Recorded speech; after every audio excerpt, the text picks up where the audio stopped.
Chers amis, bonsoir. Donc, je pense que je n'ai pas besoin de présenter tous les invités de ce soir. Vous les connaissez très très bien.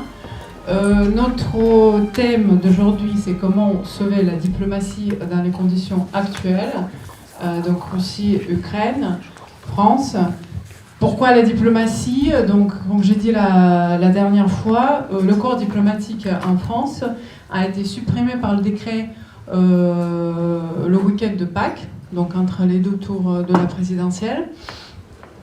Et quand même, je pense que ça en dit long, puisque nous, tout ce qui se passe en ce moment en Ukraine, c'est en quelque sorte également l'échec de la diplomatie. On peut pas, et les tâches sont partagées, je pense, mais on ne peut pas le nier. J'ai trouvé la citation de Dominique de Villepin très intéressante, justement, concernant la suppression du corps diplomatique. Je vais vous le lire. Une faute historique, il a appelé comme ça. La suppression du corps diplomatique constitue une atteinte au rayonnement de la France et un facteur central d'affaiblissement de l'État. C'est pour la France une perte d'indépendance, une perte de compétences, une perte de mémoire qui pèseront lourd dans les années à venir. À l'heure de la recomposition du monde, au rendez-vous de crises majeures en Ukraine, en mer de Chine du Sud, au Sahel, et alors que se dessine un nouveau rapport de force entre les États-Unis et la Chine, pays autoritaire et démocratie libérale. Donc la question d'aujourd'hui, est-ce qu'on peut encore sauver la diplomatie, les pays occidentaux? Est-ce que la Russie et l'Ukraine peuvent arriver à la paix, tout simplement? Et puisqu'on parle de la diplomatie, encore une fois, on ne parle pas beaucoup des accords de Minsk. Il y avait 2 accords. En 2014, ça n'a pas marché. En 2015, format Normandie. C'était Hollande à l'époque, Merkel, Poroshenko et Vladimir Poutine. Donc, en 2022, ça n'est pas arrivé non plus. Comment faire pour sauver la diplomatie aujourd'hui, en 2022 ? Bonjour à tous, merci à vous d'être venus ce soir, donc à nouveau très nombreux. Donc voilà, décidément on pourrait dire donc, que le dialogue franco-russe ne désemplit pas, ou plutôt ne désemplit plus. Et il faut dire donc, que la thématique de ce soir est particulièrement importante. Donc, pour échanger à ce sujet, donc évidemment Irina a déjà fait un tour, je vais compléter. Donc, nous avons Anne-Laure Bonnel, donc, qui est documentariste et réalisatrice. Voilà, vous avez notamment réalisé l'année dernière donc, le film Silence dans le Haut-Karabakh. Avant donc de vous lancer comme indépendante, vous avez travaillé donc pour France Télévisions. Vous enseignez également donc à l'École supérieure du journalisme de Paris, à l'Institut national audiovisuel et donc à l'ESJ, ainsi qu'à l'Université Paris 1, donc depuis 2005.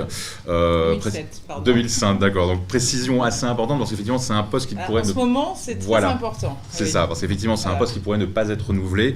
Après donc votre dernière série, on va dire, de témoignages depuis le Donbass, donc trop dissonant, on va dire, avec le storytelling occidental. Nous avons donc à distance Alain Juillet, donc haut fonctionnaire. Vous avez donc notamment été responsable de l'intelligence économique auprès du Premier ministre et membre du Conseil économique de la sécurité du ministère de l'Intérieur. Alors pour autant, vous n'êtes pas du genre, on va dire, à pantoufler dans les bureaux des hôtels particuliers de la République. Vous avez notamment donc été officier dans les commandos parachutistes du service Action, donc du service de documentation extérieure de contre-espionnage, donc l'ancêtre de la DGSE.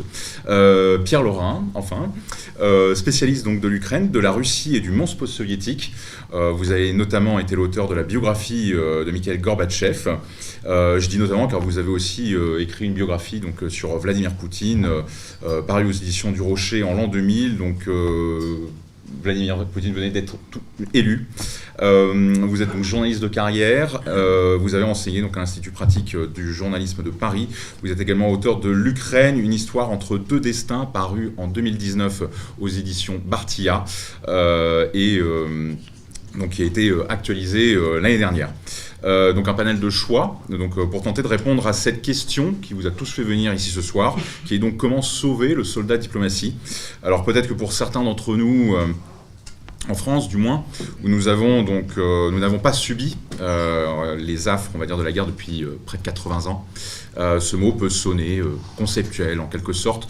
Pourtant, depuis plus de 2 mois, pour ne pas dire 8 ans, que perdurent les hostilités dans le Donbass. Les morts s'empilent en Ukraine et par dizaines de milliers.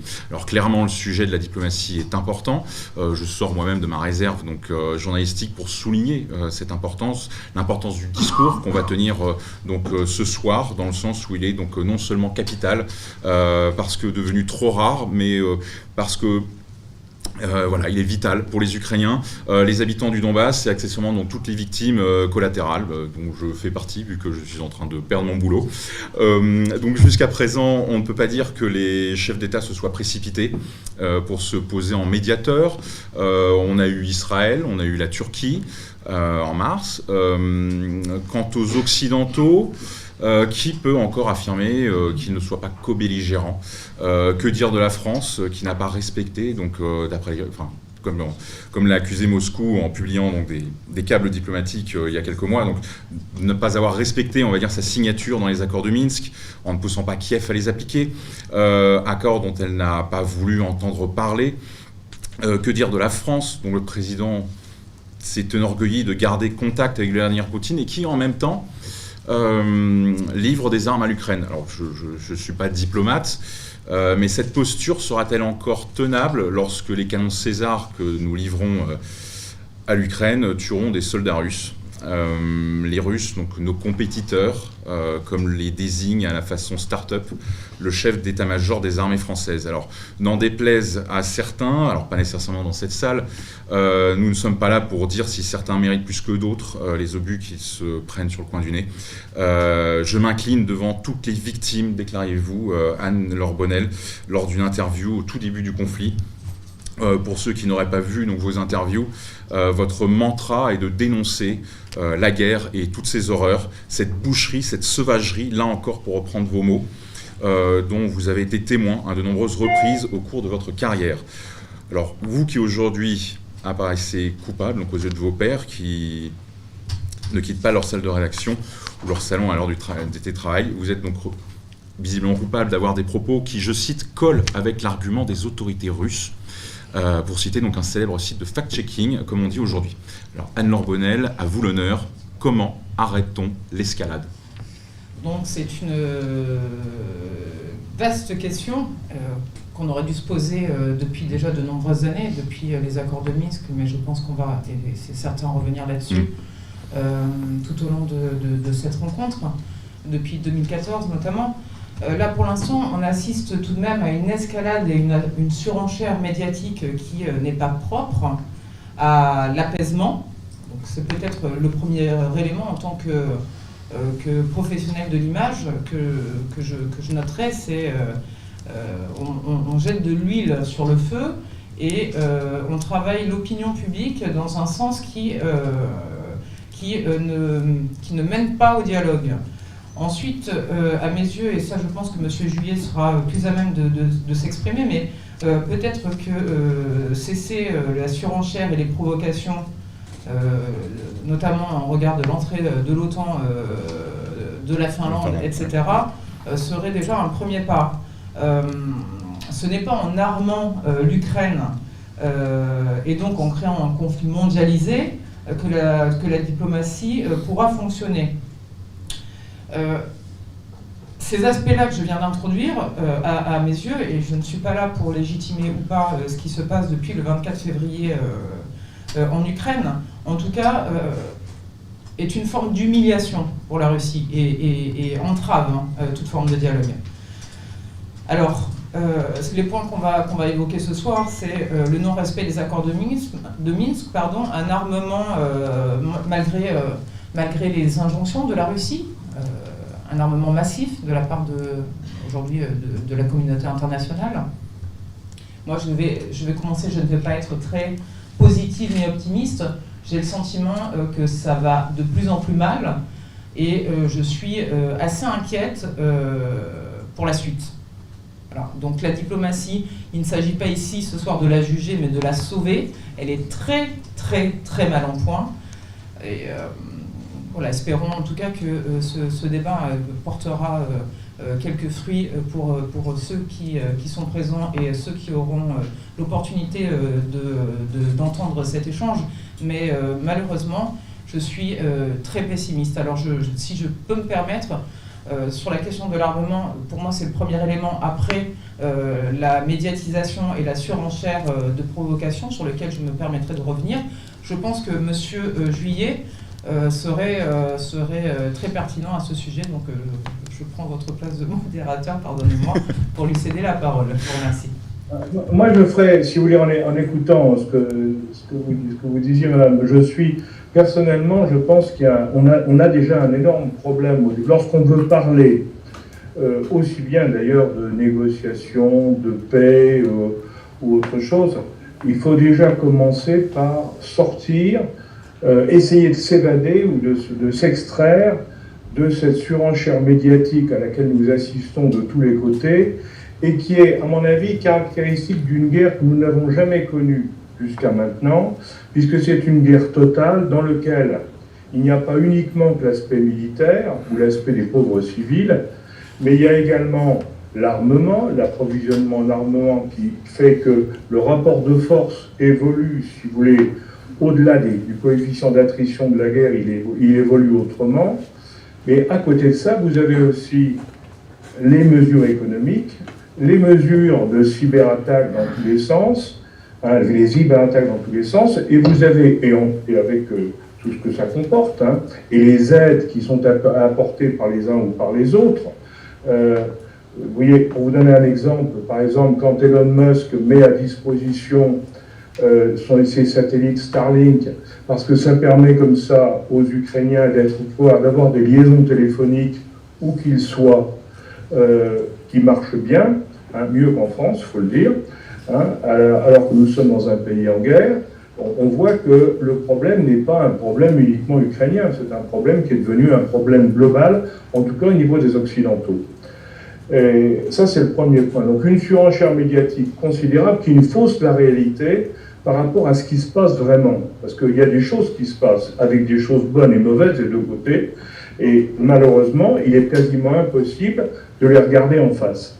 Le deuxième constat que je fais, moi, c'est que, et je m'excuse de le dire aussi clairement, mais pour moi, l'affaire ukrainienne, c'est une guerre de blancs. Comme me disait une vieille amie sud-africaine, qui elle était était une très proche de Mandela, elle me disait l'autre jour, tu vois, c'est une guerre de blancs. En définitive, les blancs du Nord font la guerre aux blancs du Sud. Pendant 500 ans, vous nous avez fait la guerre à tous pour nous imposer vos idées. Maintenant, vous réglez vos comptes entre vous. Eh bien, c'est parfait. Continuez comme ça et laissez-nous tranquilles. Et ça explique pourquoi tout le reste du monde, en dehors des pays occidentaux, de la Corée, du Japon et de Taïwan, eh bien, refuse les sanctions qui ont été mises en place par les Occidentaux. Et ça me paraît, moi, un phénomène très important parce que dans cette guerre, il ne faut pas compter sur les autres. Ils ne prendront pas parti pour nous. Tous les pays autres que les pays occidentaux ne prendront pas parti pour nous. Et donc, il faut qu'on trouve la ressource en nous-mêmes pour trouver une solution. C'est le deuxième point. Le troisième, c'est, je crois qu'il faut faire attention parce que nous sommes... comme vous l'avez dit, c'est très difficile d'être à la fois quelqu'un qui fournit des armes aux des belligérants, et en même temps vouloir se poser en médiateur. Un médiateur, c'est quelqu'un qui est neutre. Donc, il faut admettre que dans cette affaire-là, seuls des gens qui sont neutres peuvent réellement influencer.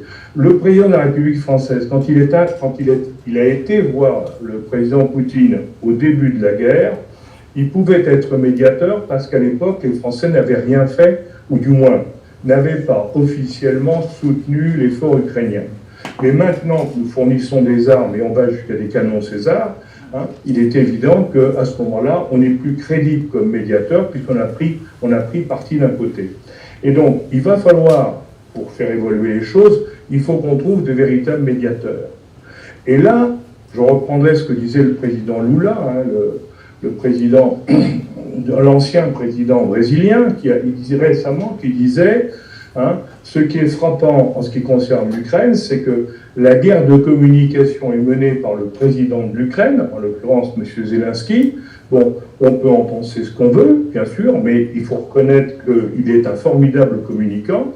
Mais quand je vois qu'en France, il ose, il nous attaque, par exemple, en nous disant que les Russes se comportent comme Oradour-sur-Glane, alors que tout le monde sait que la division d'Asreich, quand elle est remontée de Pamiers sur la Normandie pour faire la guerre au débarquement des Américains, d'Asreich à Oradour-sur-Glane a fait flamber les gens, les habitants dans une église.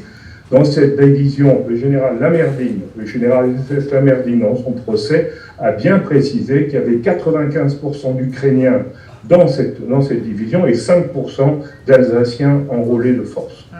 Donc, quand on ose nous dire que les Russes se comportent comme Oradour, et c'est le président de l'Ukraine qui le dit, moi ça me gêne et ça me fait mal.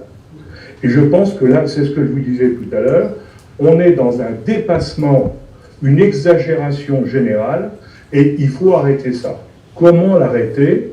Je crois que c'est un problème des politiques. Or, malheureusement, les politiques européens se sont tous mis, pour des raisons diverses d'ailleurs, à, je dirais, faire un peu de la surenchère, à part quelques-uns, ils font de la surenchère au niveau des sanctions, surenchère au niveau des prises de position, et évidemment, en faisant ça, on n'arrange pas les choses et on ne permet pas la possibilité d'une ouverture de négociation. Et pourtant, elle est absolument nécessaire.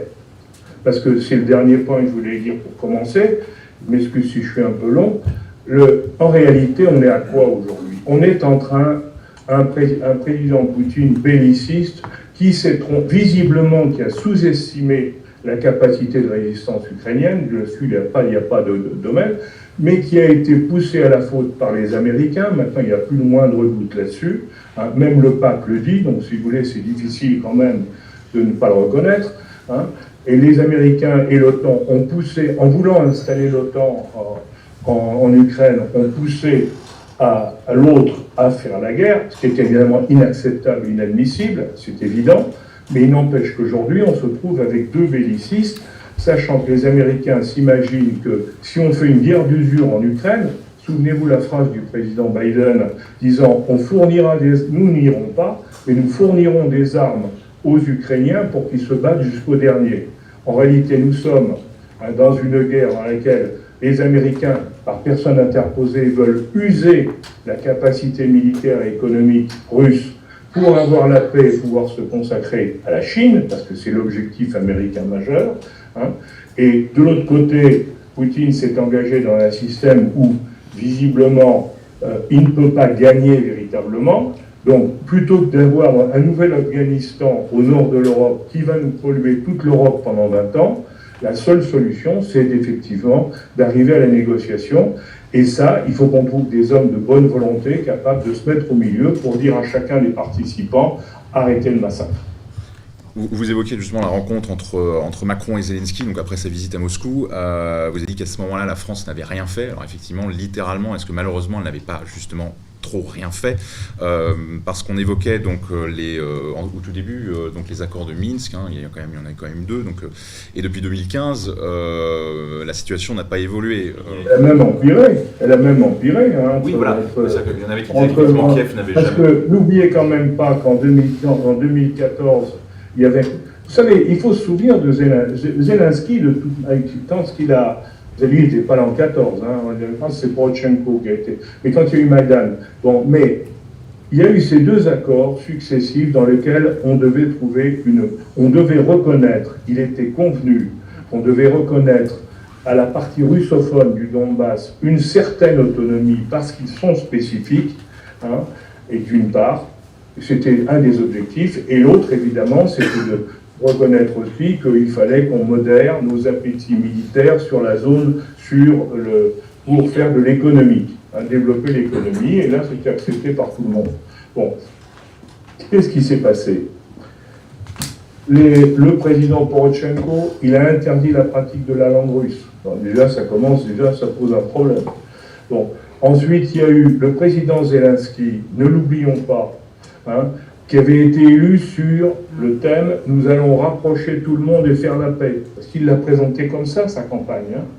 Il a été élu sur la paix en Ukraine. Et qu'est-ce qu'il a déclaré? C'est au Munich, à la conférence de la sécurité à Munich, cette année, en janvier, donc c'est récent. Il a dit, lui, Zelensky, a dit « Nous voulons, l'Ukraine, ce qu'elle veut, c'est, rentrer dans l'OTAN. Or ça, on sait que depuis 2002, Poutine ne peut pas l'accepter. Nous voulons également, j'étais le deuxième, nous voulons que le Donbass soit totalement récupéré dans l'Ukraine. Donc ça, c'était le deuxième où on continuait à bouger. Hein. Et 3, il a même ajouté, de toute manière, il faudrait qu'on se note du nucléaire. En janvier de cette année, Zelensky à Munich devant tous les chefs d'État et les responsables diplomatiques et autres. Donc vous voyez que déjà à cette époque, on brandit des drapeaux qui font que, évidemment, tout ça, ça devient... On est complètement en dehors des accords de Minsk. Or, est-ce qu'un chef d'État qui a signé à Minsk, Madame Merkel et Monsieur Scholz derrière, qui n'étaient pas à Minsk, encore que si, il était à côté. Est-ce que du côté français, est-ce que du côté allemand, nous avons dit la moindre chose? Rien. En réalité, nous sommes, moi je le dis haut et fort, cette guerre est arrivée parce que les Français et les Allemands ont été incapables d'imposer une solution européenne dans l'affaire ukrainienne.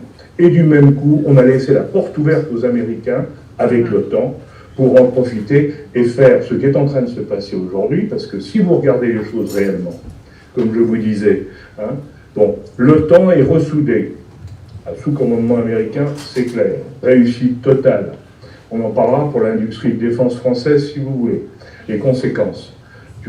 Ça, c'est la première chose. La deuxième, c'est qu'ils testent tout leur matériel de guerre qu'ils fournissent. Ça permet de tester les choses. Et on l'a vu encore récemment avec le chef d'état-major, un des chefs d'état-major américains disant que pour les Marines, il fallait retirer la leçon de l'Ukraine, c'était de ne pas utiliser les chars Abrams, qui n'étaient pas bons, donc il fallait en tirer la leçon pour le futur. Donc on voit que tout le monde est en définitive, l'Ukraine est en train de devenir la guerre d'Espagne des années 30 pour les Européens. Et le problème, c'est qu'en la guerre d'Espagne, il y avait les communistes, les soviétiques, il y avait les occidentaux, les Européens, mais les Américains, ils n'y étaient pratiquement pas, même s'il y avait Hemingway. Alors qu'aujourd'hui, là, le problème est différent. Là, on est bel et bien entre les deux. Et les sanctions, qui sont les perdants dans les sanctions financières? Regardez le résultat, ce sont bel et bien les Européens. Il n'y a pas de doute là-dessus. Regardez la montée du rouble par rapport au dollar, ces dernières semaines. Le rouble actuellement va bien, le dollar va bien, et l'euro a perdu près de 20% par rapport au dollar. C'est ça qu'il faudrait se poser comme question. Parce que tout ça montre qu'il faut absolument qu'on arrive à faire la paix. Effectivement, comme on le disait tout à l'heure, cette guerre du Donbass, elle ne tombe pas du ciel. Ça fait plus de 8 ans que les hostilités perdurent. C'était aussi le reflet de conflits internes larvés depuis des décennies, si on peut dire. Et puis également donc sur cette tendance qu'a évoquée Alain Juillet, où on voit effectivement des présidents ukrainiens qui, depuis 2014, ont tendance à retourner leur veste une fois élus. Alors, est-ce que c'est une tendance, on va dire, très politicienne, ou est-ce que ça reflèterait, on va dire, l'influence, alors soit extérieure, soit de groupes de pression, on va dire à la Rada ou ailleurs en Ukraine? Effectivement, c'est une situation qui dépend de nombreux facteurs. Je parle de la situation interne en Ukraine avant le conflit. Poroshenko a signé les accords de Minsk II qui devaient être appliqués dans le courant de l'année 2015. Ils ne l'ont pas été, même s'ils étaient très explicites. Par exemple, le point 9 disait... ce à quoi font référence les Ukrainiens, qu'il devait y avoir la libération de la frontière, c'est-à-dire l'occupation de la frontière du Donbass et de la Russie par les forces ukrainiennes, mais l'article précisait que seulement à condition que l'article 11 entre en vigueur, c'est-à-dire l'article 11, c'était le changement de la Constitution pour admettre l'autonomie du Donbass. Donc, tant que l'autonomie du Donbass n'était pas actée ou commençait à être actée par la Constitution, il était hors de question d'appliquer l'article 9. Et donc là, il y avait une différence d'interprétation qui tenait un peu de la mauvaise foi de la part des Ukrainiens, et les Français et les Allemands ont, comment dirais-je, entériné cette interprétation en s'abstenant de critiquer ce que leur disait Poroshenko pendant des années. Effectivement, Zelensky est arrivé au pouvoir avec un mandat implicite du peuple ukrainien qui a voté pour lui à 73% au second tour, et le mandat implicite, c'était de faire la paix. Les Ukrainiens ont voté pour la paix. Et il a effectivement commencé à faire la paix, et il y a eu des accords avec la Russie, des échanges de prisonniers, le format Normandie a été réactivé, et puis ça s'est arrêté, et pour différentes raisons.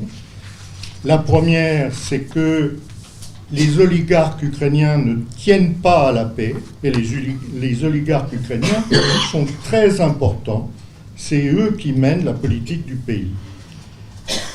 Deuxième point, les militaires ukrainiens ne voulaient pas non plus de la paix parce qu'ils tenaient à récupérer le Donbass, et en particulier une force très active dont vous avez tous entendu parler, qui est le régiment Azov, et d'autres formations militaires qui lui sont associées, et qui, contrairement à ce que l'on affirme ici ou là, n'ont pas du tout abandonné leur idéologie qui était celle de 2014, où ils étaient le fer de lance d'une révolution ukrainienne ultranationale. Et il reste effectivement, M. Juillet évoquait la division das Reich. En Ukraine, on fête régulièrement, tous les ans, le 1er janvier, le héros de l'indépendance de l'Ukraine, c'est-à-dire le nazi Stepan Bandera. Et ce n'est pas parce que, après avoir été emprisonné par Hitler, qui ne tenait pas à l'indépendance de l'Ukraine, il s'est retourné contre les nazis en combattant sur deux fronts, qu'il n'en était pas moins nazi. En particulier, dans mon livre, je cite la déclaration d'indépendance proclamée par Stepan Bandera, où il affirmait la constitution d'un État ukrainien qui combattrait côte à côte avec les armées du Reich dont il partageait les idéaux. Et ce texte-là est absolument confondant. Bien.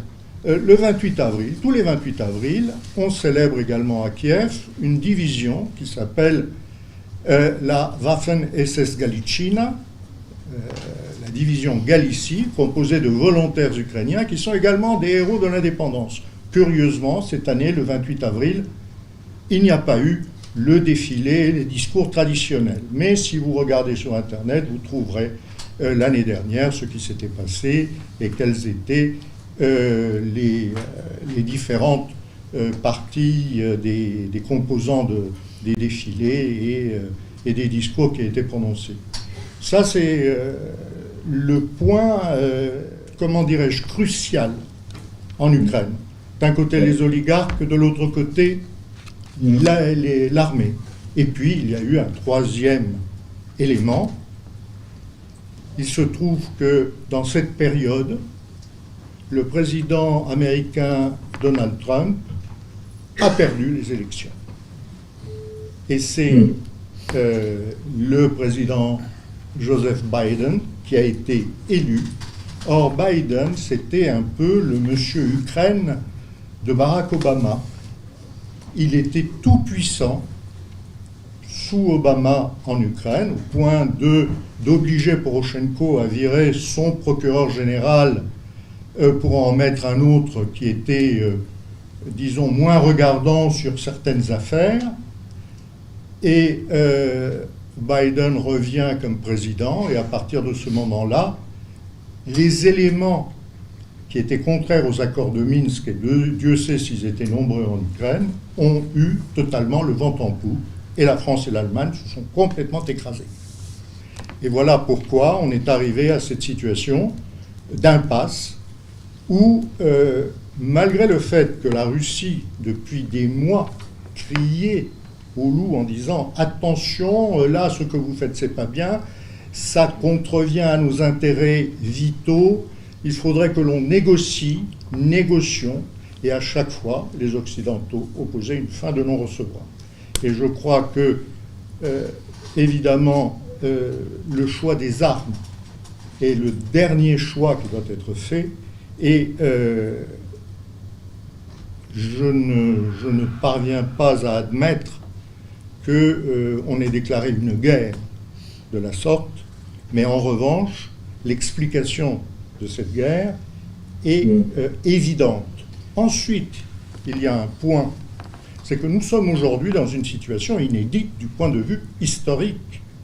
C'est la première fois dans une guerre ouverte où ce n'est pas les gouvernements et la diplomatie qui prennent les choses en main et qui essayent de trouver des solutions, ce sont les médias qui imposent une lecture de la situation, une lecture de l'histoire même, qui empêche la diplomatie d'agir. C'est-à-dire que les gouvernements sont sous la pression médiatique et ils sont obligés de brandir à chaque fois leur petit drapeau en disant « Regardez les gars, moi je soutiens les gentils parce que ce sont les gentils et que les autres ce sont les méchants et donc on va les punir avec des sanctions. » Et peu importe que les sanctions soient justifiées ou non, peu importe qu'elles aient des effets délétères sur l'économie des pays, ils y vont. Et en particulier, ils y vont en Europe. C'est essentiellement en Europe que cela se passe, malgré que certains pays rechignent férocement à soutenir les sanctions. En revanche, aux États-Unis, même si on annonce des sanctions, c'est généralement les Européens qui les appliquent. Si on annonce des sanctions, on prend bien garde à ne pas blesser les intérêts américains. Et surtout lorsque, par exemple, on annonce un paquet d'aide colossal à l'Ukraine de 40 milliards de dollars, il y a un sénateur américain, Rand Paul, qui empêche cela, provisoirement peut-être. Mais il dit « Ah, je ne suis pas contre le fait d'aider l'Ukraine, mais simplement, est-ce que vous avez réfléchi à ce qui allait se passer pour notre économie ?»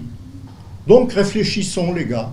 Et au Congrès, effectivement, eh bien, il a bloqué le plan d'aide. La semaine prochaine, il sera certainement adopté, mais au moins, il y a une personne qui a essayé de réagir d'une manière honnête et intelligente. Est-ce que vous avez entendu parler du sénateur Rand Paul dans la presse ces derniers jours? Est-ce que je peux revenir sur un point? Oui, voilà. Moi, j'aimerais simplement, et je tâche de le faire à chaque intervention, rappeler des faits depuis 2014, parce que ce qu'on a essayé de voir là depuis le début de cette intervention, c'est la difficulté de trouver une forme de neutralité, l'échec finalement de la diplomatie française. Les accords de Minsk étaient sous l'influence européenne jusqu'à Hollande. Macron a délesté tout ça et la présence américaine, qui était déjà depuis 2014, et c'est là où je veux en venir, sur place et bien avant évidemment. En tout cas, depuis Macron, on a une présence américaine qui est extrêmement agressive et puissante. Et ces accords de Minsk qui devaient être négociés entre Européens, et qui aurait pu d'ailleurs donner toute sa place à la diplomatie française, cette place qu'elle a perdue depuis déjà de nombreuses années, où on aurait pu ouvrir au dialogue, au pont, etc., ça a été un échec total. Mais il y a deux éléments qu'il faut garder à l'esprit et que les médias ne reprennent pas et qui sont inadmissibles. L'ingérence américaine dans les affaires intérieures de l'Ukraine a pris tout son sens le 2 décembre 2014 avec la nomination de Nathalie Jaresko. Pas fini. Ressortissante américaine au poste de ministre des Finances de l'Ukraine. L'Ukraine a pris soin de lui accorder sa nationalité ukrainienne le jour de son investiture. Alors quand on parle de diplomatie, celle-ci est évidemment extrêmement délicate quand il y a une ingérence au cœur des ministères ukrainiens avec la présence des États-Unis. Par ailleurs, on a la visite en avril 2014 du directeur de la CIA, John Brennan, en Ukraine après le départ de Yanukovych. On voit bien que des éléments d'ingérence qui n'ont rien fait et qui, à mes yeux, et j'en assume pleinement le propos, ça n'engage que moi, je pense que ces accords de Minsk ont été sabordés. Je n'ai pas d'autres termes. Quand je vous cite déjà ces deux faits, la présence de la CIA ouvertement et tout ça est en open source, vous ouvrez votre ordinateur, vous pouvez fact-checker. La présence de Nathalie Jaresko, vous fact-checker, c'est même sur Wikipédia, tout le monde en est très fier. Bon, malheureusement, que ces accords aient échoué, moi je suis à peine surprise, hein, quand on voit que déjà en 2014, une investiture américaine au cœur de l'Ukraine. Bon, ensuite le délaissement des accords de Minsk par Macron est catastrophique, catastrophique. Les accords de Minsk auraient pu permettre à la France, l'Europe, l'Union européenne et à la Russie de dialoguer. Or aujourd'hui, on n'entend parler que des États-Unis, ce n'est que Biden et Zelensky qui s'expriment, et la France est mise au placard. Je ne parle pas de l'Allemagne, mais en tout cas nous n'avons plus voix au chapitre. Nous avons perdu toute forme. Par ailleurs, je rejoins M. Juillet, c'est terrible parce qu'on a une vision extrêmement occidentale de cette crise. Mais allez étudier le regard du Japon, pardon, de la Chine ou du Brésil ou autre, vous verrez que l'appréciation des faits, des sanctions, du traitement médiatique et des diverses provocations dont la Russie a fait l'objet depuis de nombreuses années jusqu'au 24 février, parce qu'il y aura un avant et il y aura un après, ce n'est pas la même. Donc là, j'aimerais bien y revenir. Le traitement médiatique français est terrifiant parce qu'il ne donne aucune accessibilité au point de vue à l'international. Et la France et l'Europe, aujourd'hui, ne sont plus le centre du monde. J'en suis navré, j'aurais aimé qu'il en soit autrement, mais ce n'est plus le cas. Donc les articles que vous pouvez voir, les talk-shows auxquels vous assistez tous les jours avec des pseudo-experts, n'ont aucun sens dans la communauté internationale, qui ne pense pas comme l'Occident et encore moins comme l'Union européenne. Je me permets de cette digression. Je pense que ce qui est frappant, si vous voulez, c'est que les médias, comme vous l'avez très justement dit, les médias ne racontent que ce qu'ils veulent raconter. Par exemple, quand on vous dit tous les Occidentaux, tous les grands chefs d'État, les ministères des Affaires étrangères défilent en Inde, hein, pour obtenir de l'Inde qu'elle accepte les sanctions et qu'elle ne soit pas associée à la Russie. Personne ne dit qu'il y a 3 semaines, il y a un mois, les Russes ont signé avec les Indiens pour les approvisionner en gaz, et que donc, en réalité, les Russes sont en train de préparer entre la Chine et l'Inde le remplacement complet de ce qu'ils envoient en Europe de l'autre côté. Ça va prendre 3 ans le temps de faire les gas pipes, les pipelines, mais c'est fait. Et l'accord est fait. Donc ce qu'on nous raconte en disant on va mettre la Russie à genoux en lui supprimant le gaz, ce n'est pas vrai. Il sera remplacé par le gaz de l'autre côté. Donc tout ça, c'est de la manipulation d'informations. Il faut regarder une déclaration de Madame Victoria Nuland. Victoria Nuland, c'est la secrétaire d'État adjointe, hein, pour donc qu'on appelle les Africaines à l'époque de Maïdan.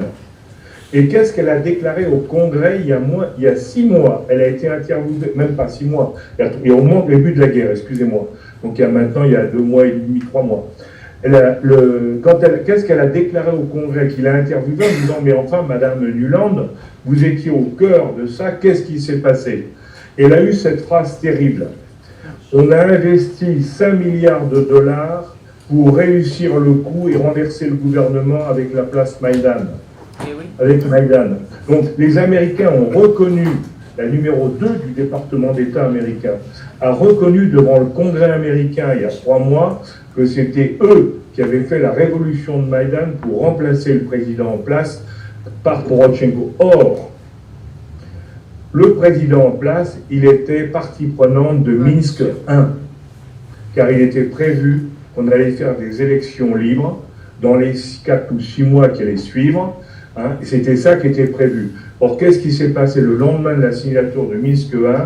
Eh bien, les manifestants de Maïdan, après quelques coups de feu contre eux, ont attaqué la présidence, hein, et ça a été renversé. Je vous rappelle qu'il s'est passé la même chose en Égypte, sur la place Tahrir, pour ceux qui veulent se souvenir de l'histoire. Hein. Et donc, ça a été le premier coup. Et donc, il est évident après que les Américains, qui étaient en train de mettre en place leur système, avec, comme l'a rappelé M. Laurent, avec en particulier les investissements américains énormes, dont ceux de la famille Biden, du fils en particulier, de Hunter Biden, hein, qui est maintenant enfin mis en cause aux États-Unis pour ça. Hein, eh bien, quand on voit ce qui s'est passé à ce moment-là, il est évident qu'ils ont tout fait pour saboter Minsk 1 et bien sûr, et après Minsk 2. Parce que Minsk 2, comme ça a été très justement dit, et comme vous l'avez dit, madame, ça ramenait les Européens au cœur du... Et les Américains n'en voulaient pas. Les Américains, ils voulaient contrôler l'Ukraine. Parce que l'Ukraine, ça a toujours été leur objectif, de contrôler ce pays qui est tout proche, qui est à la frontière de la Russie, hein, et qui est au cœur, on dirait, de l'enfoncement de la zone russe. Voilà. Donc, je crois qu'il faut bien voir ça. Et un dernier point, je voulais préciser, parce que ça, c'est pour les journaux qui font du fact-checking et qui racontent un peu n'importe quoi, c'est quand on parle des nazis, il y a une chose très intéressante que tout le monde oublie, parce que ça fait réfléchir, si vous voulez. C'est quand l'ONU, là je vous cite des faits, si vous voulez, c'est des voix, c'est des dates, c'est des faits. Hein. L'ONU a décidé de faire un vote contre le nazisme en disant le nazisme est un régime épouvantable, il faut refuser, quoi qu'il arrive, le nazisme. C'est tout ce que ça comporte. L'ONU a voté. Il y a 2 pays qui se sont abstenus, c'est tout, dans tout l'ONU, les États-Unis et l'Ukraine. Il faut aussi s'en souvenir de ça. Il faut s'en souvenir, parce que ça, c'est réel. C'est pas des histoires de... Alors, on comprend mieux ce que disait M. Laurent quand il raconte après ce qui se passe. Quand on voit le fameux bataillon Azov, la division Azov ou le régiment Azov, comme vous voulez, quand vous voyez que l'écusson de bras du division d'Azov, regardez-le bien, c'est le même que celui de la Das Reich de 1944 en France, celui qui était à Oradour-sur-Glane. Alors, il ne faut pas l'oublier, tout ça. Moi, je ne dis pas que tous les Ukrainiens sont nazis, bien sûr que non, mais indiscutablement, il y a une mythologie, il y a un esprit nazi dans une partie de la population, et ça, c'est bon, les populations sont comme elles sont, mais vouloir le nier, c'est nier une des réalités du problème. Ce n'est pas le seul problème, mais c'est une réalité. Et vouloir le nier, c'est pas vrai. Hein. Nier qu'ils n'ont pas voulu voter à l'ONU, c'est pas vrai. Hein. Et ainsi de suite. Le brassard, c'est pas vrai. Oradour-sur-Glane, non, monsieur Zelensky. Les Russes n'ont pas fait Oradour-sur-Glane et vous ne devriez pas en parler parce que c'est vos concitoyens qui ont fait cette horreur en France.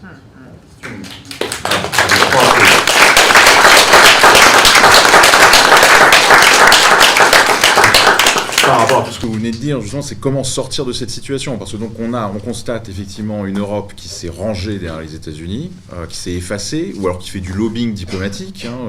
On a vu ce qui s'est passé donc avec la Chine.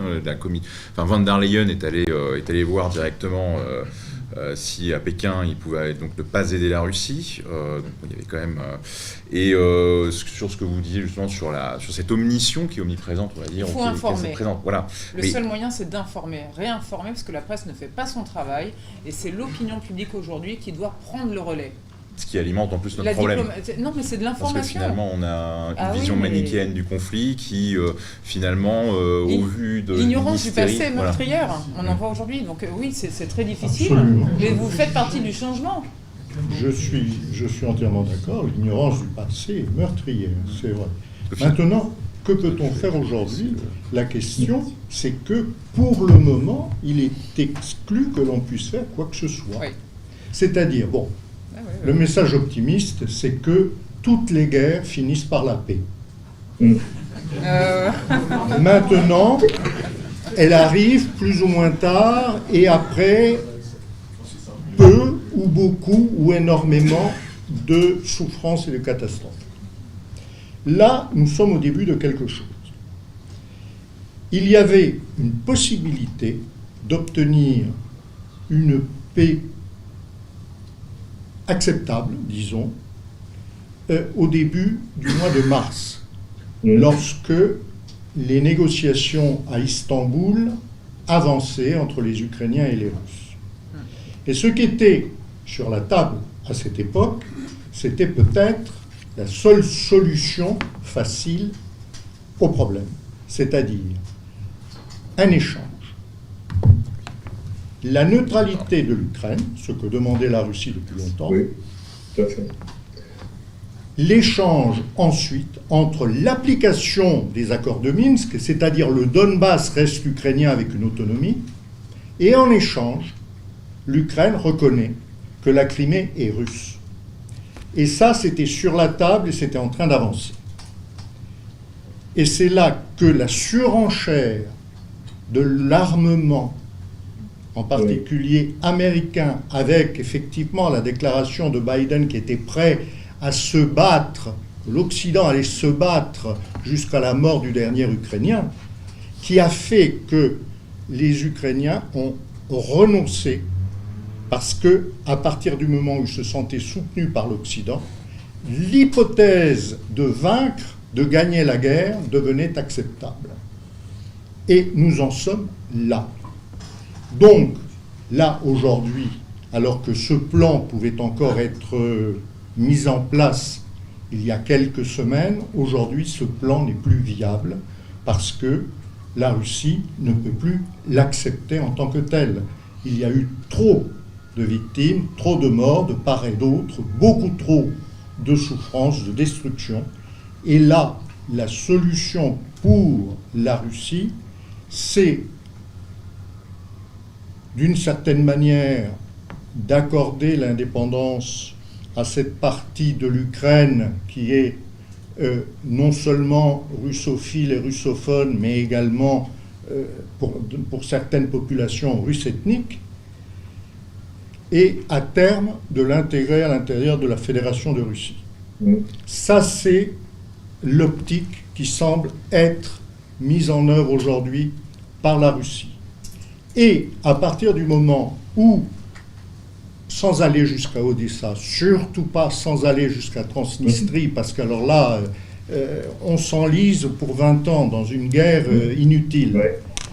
Là, à partir de cette base, la Russie est en position de défense et non plus en position d'attaque. Or, et on le voit depuis les 2 mois et demi que dure cette guerre, il est beaucoup plus facile de se défendre que d'attaquer. Donc, même si l'Occident continue à fournir des armes, tant que la Russie aura les moyens de détruire ces armes lourdes, parce que pour les armes plus légères comme les missiles anti-chars ou les missiles SAM, Stinger ou autres, c'est beaucoup plus délicat, ça passe dans des voitures, ça passe dans des petites camionnettes, ce n'est pas... Mais en revanche, les canons César, les obusiers Howitzer, ce sont des armements lourds qui peuvent être détectés et détruits très facilement, y compris éventuellement détruits avant qu'ils traversent la frontière ukrainienne. Parce que là, on est toujours à la merci de ce genre d'événements. Voilà. Il y avait une vraie possibilité d'arrêt de la guerre, c'est clair. Ils y étaient pratiquement arrivés en Turquie. Tout le monde le sait maintenant. Et il y a eu effectivement cette relance, je dirais, qui a arrêté la chose. Le problème, c'est, est-ce que, puisque les autres pays en dehors de l'Europe nous regardent en comptant les points, en définitive, parce que ça leur déplaît pas tant que ça de nous voir nous affaiblir en Europe, de se dire que de voir que le dollar n'est plus la monnaie de référence unique, puisque maintenant on se met à utiliser d'autres monnaies pour les transactions énergétiques et autres. Donc tout ça, il y a une évolution qui n'est pas si mal vue que ça par les autres en disant, ben, laissons-les se débrouiller. Donc, est-ce que la solution ne peut pas venir de pays européens? Et moi, j'ai quand même un petit espoir, parce qu'il y a sur deux angles, si vous voulez. C'est que je vois que la Bulgarie et la Hongrie, qui ont désespérément besoin du gaz russe, refusent les sanctions actuelles imaginées par l'Europe, en disant, mais vous n'êtes pas sérieux, ça va nous tuer. Hein? Entre parenthèses, les Allemands qui font un peu les matamors, là, si madame l'écologiste en chef, la madame Backbock, qui se révèle une va-t-en-guerre comme je n'aurais jamais, rarement vu, Hein. Cette charmante dame, elle veut absolument arrêter les fournitures de gaz, mais si demain Poutine décidait d'arrêter net les fournitures de gaz à l'Allemagne, l'Allemagne rentre en récession. Donc ça aussi, c'est une arme de négociation.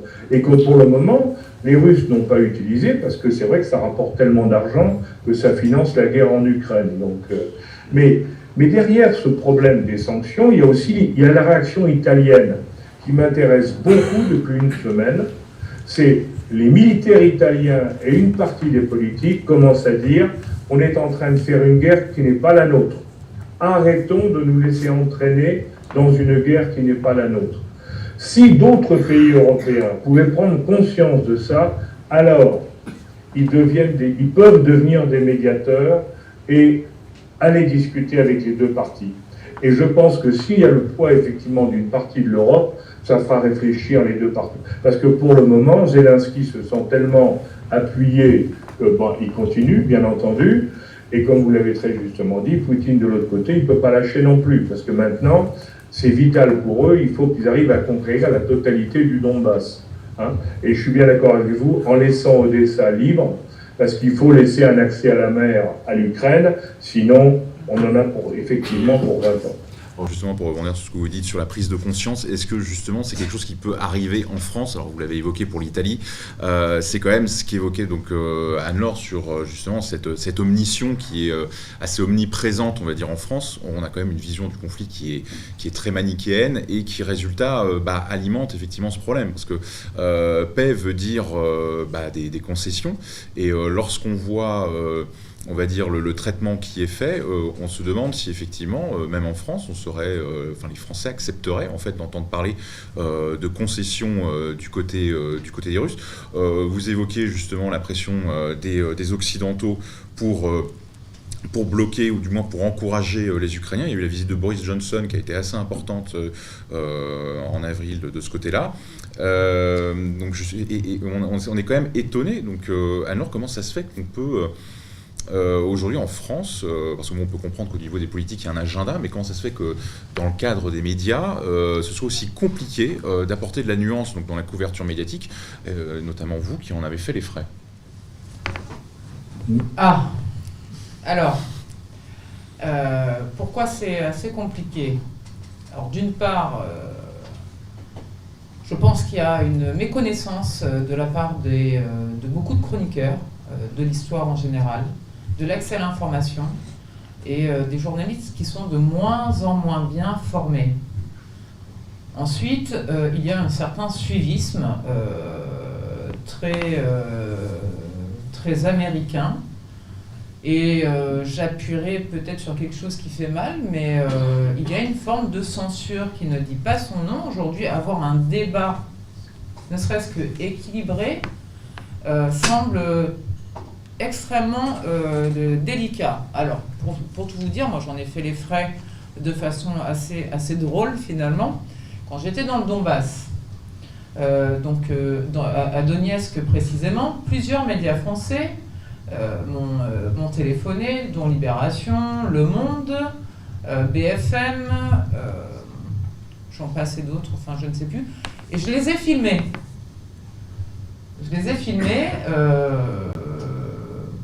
Voilà, par instinct. Et ce qui est très surprenant, et là il faudrait porter une analyse là-dessus, et je ne vais pas répondre, mais je vais vous poser des questions plutôt.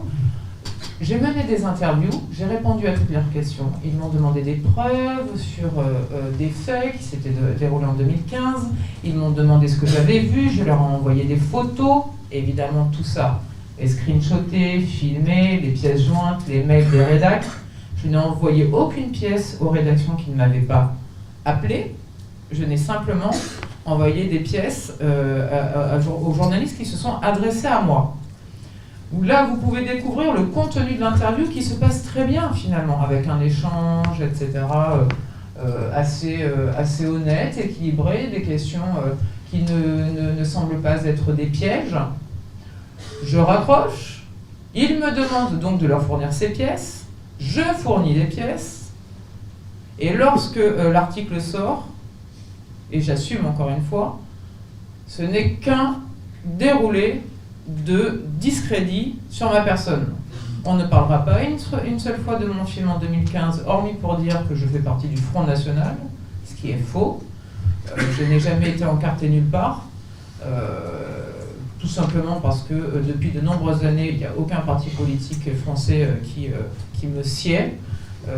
Et je trouve que ces derniers manquent d'envergure et de vision à long terme.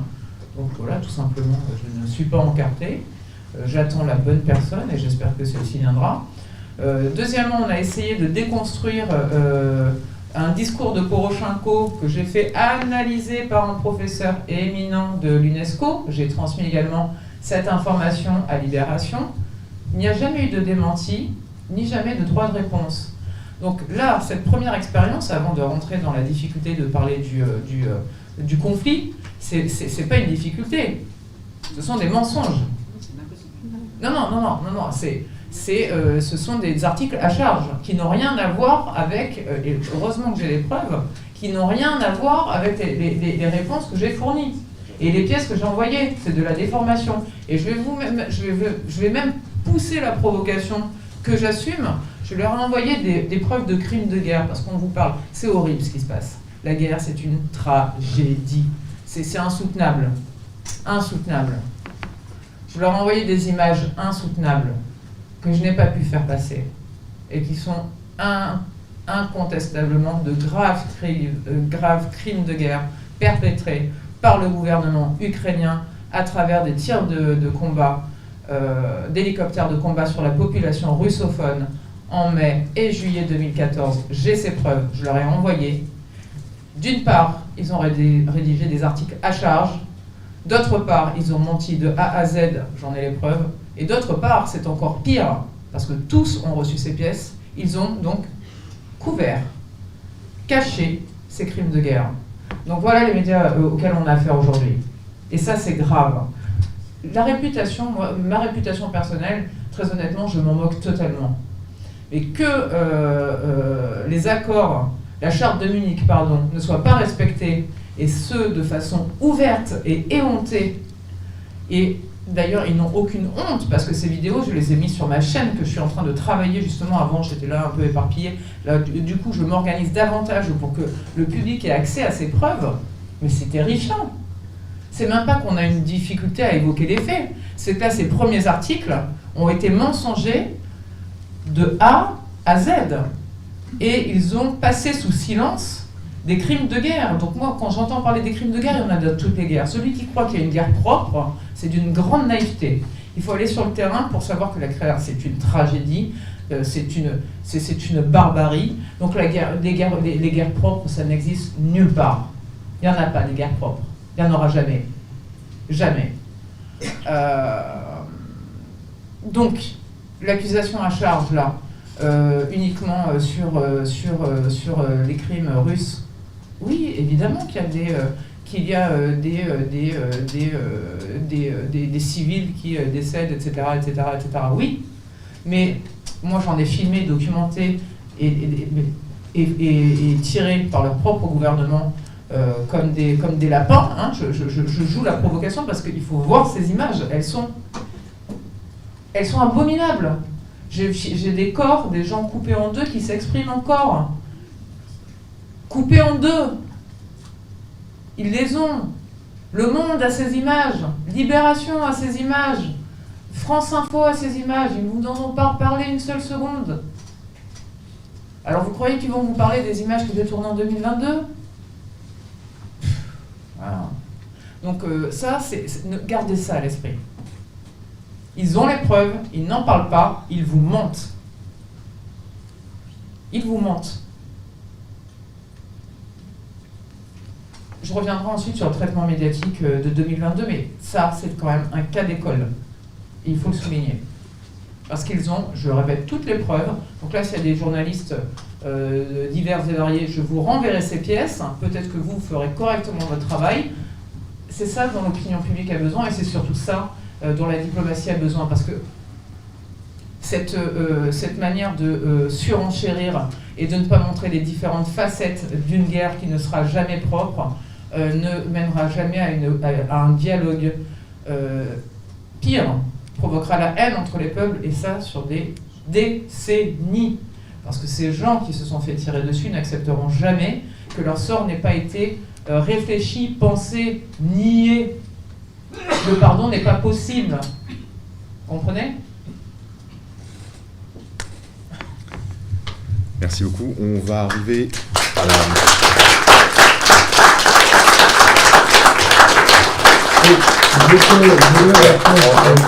Voilà, juste brièvement, parce qu'effectivement on arrive à l'heure, en fait, à la fin de notre heure de débat. Alors peut-être effectivement conclure chacun votre tour en 1 minute et finaliser effectivement ce que vous aviez à dire ou votre dernière réaction justement sur notamment ce que vient de dire Anne-Laure et effectivement quelles sont, on va dire, les perspectives qui nous restent face à tout ce qu'on vient de dire pour le conflit en Ukraine. Moi, j'ai un espoir qu'on n'a pas évoqué aussi ce soir, mais ça, évidemment, c'est à moyen terme. C'est en novembre, parce que en courant novembre, aux États-Unis, il y a ce qu'on appelle les midterm elections, hein, et comme vous savez, normalement, d'après toutes les prévisions américaines, alors on dirait qu'il faut se méfier des prévisions, mais enfin quand même, toutes les prévisions indiquent que Trump, enfin les partisans, les républicains, vont reprendre la majorité et au Parlement, enfin à la Maison des représentants et au Congrès. Ce qui évidemment va changer complètement la politique américaine parce que les républicains ne sont pas d'accord avec ce qui se passe en Ukraine. Pourquoi ? Parce que selon la théorie qui a été défendue à l'époque par le président Trump disait, pour pouvoir faire la guerre avec la Chine, il faut qu'on soit en paix avec la Russie parce qu'on ne peut pas mener deux guerres de front. Donc, c'était ça la stratégie, et derrière lui, les militaires américains étaient d'accord, hein, c'est clair là-dessus. Bon, donc le retour des républicains qui est annoncé au mois de novembre pourrait de nouveau changer la donne, c'est-à-dire créer la possibilité au niveau des Américains de leur faire passer le message qu'il est peut-être temps d'arrêter le massacre. Et ça, c'est quelque chose, pour moi, c'est une lueur d'espoir dans le futur. J'espère qu'entre-temps, ça va bouger au niveau des Européens avec des prises de conscience et des prises de position réellement permettant la médiation. Mais derrière, je crois aussi que, comme l'Amérique est quand même un élément essentiel dans cette histoire depuis le début, et quand Mme Bonnell parlait de tout ce qu'elle n'a pas pu faire passer comme message, il faut bien voir qu'en France, les atlantistes, enfin les pro-atlantistes, les pro-américains sont quand même extrêmement influents, et dans l'administration française, en particulier la diplomatie, mais également, il faut bien le dire, dans le monde des médias. Hein. On l'a vu dans toutes les guerres qui se sont passées, hein, parce que là, on parle de la guerre de l'Ukraine, mais si on parlait de toutes les dernières guerres qui ont été menées au Moyen-Orient, au Proche-Orient, en Europe, en Yougoslavie ou ailleurs, à chaque fois, ça a été la même chose. On a toujours regardé que le point de vue qui était le nôtre. Hein, comme on disait tout à l'heure, les bons, les gentils, les formidables, et bien sûr en jetant l'opprobre sur les autres sans vouloir voir la réalité. Alors que si on veut arrêter une guerre, il faut regarder les deux côtés et ensuite chercher une solution constructive. Donc moi je reste malgré tout avec l'espoir que quelque chose va se passer. Je pense qu'il faudra pour ça que, sur le plan du terrain, la guerre militaire qui va lentement actuellement, mais que la guerre militaire obtienne quelques succès dans un sens ou dans l'autre pour pousser les gens à négocier.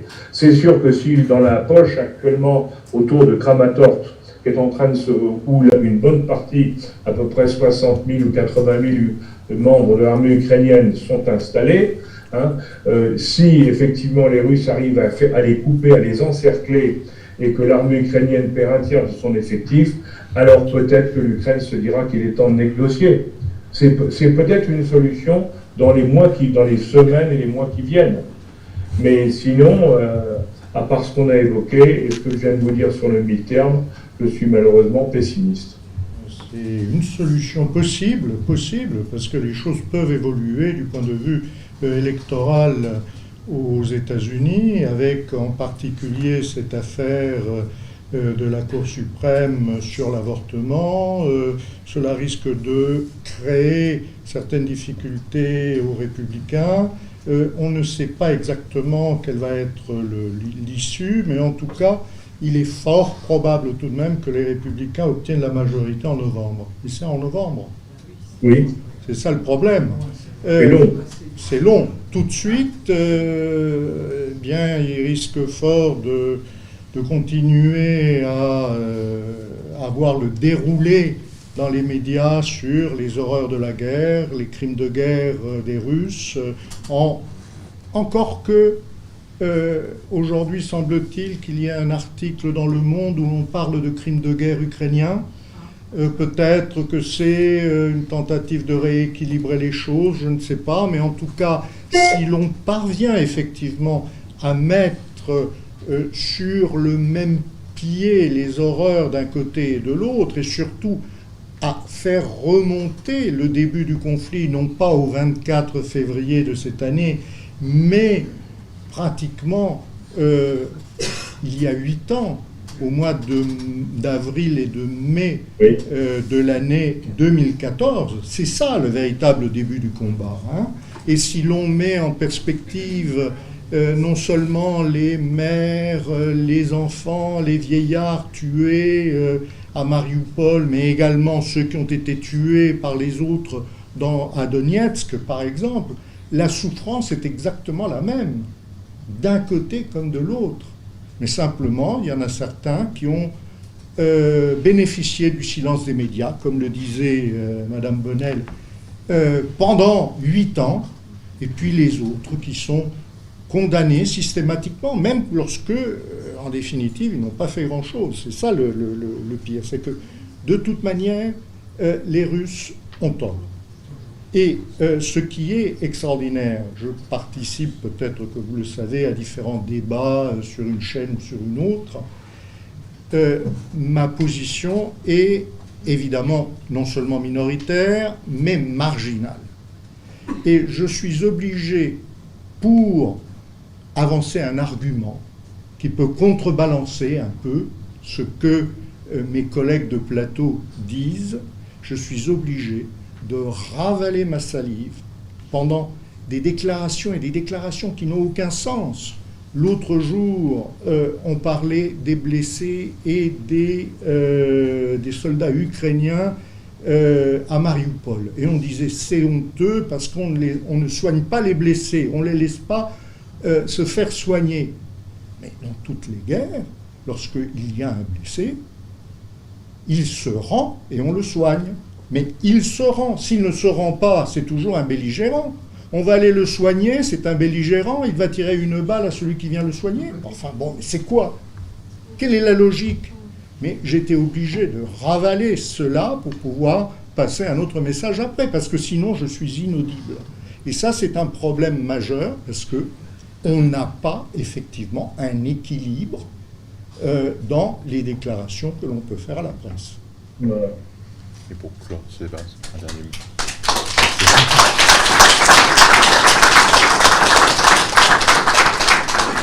Avant de clore, je répondrai à une question que M. Juillet a posée et qui est très intéressante, qui sort légèrement du cadre de la diplomatie, mais à qui profite aujourd'hui ce conflit, hein? C'est une question, donc pour être moins longue, je vais me permettre de lire un texte que j'avais rédigé avant de venir.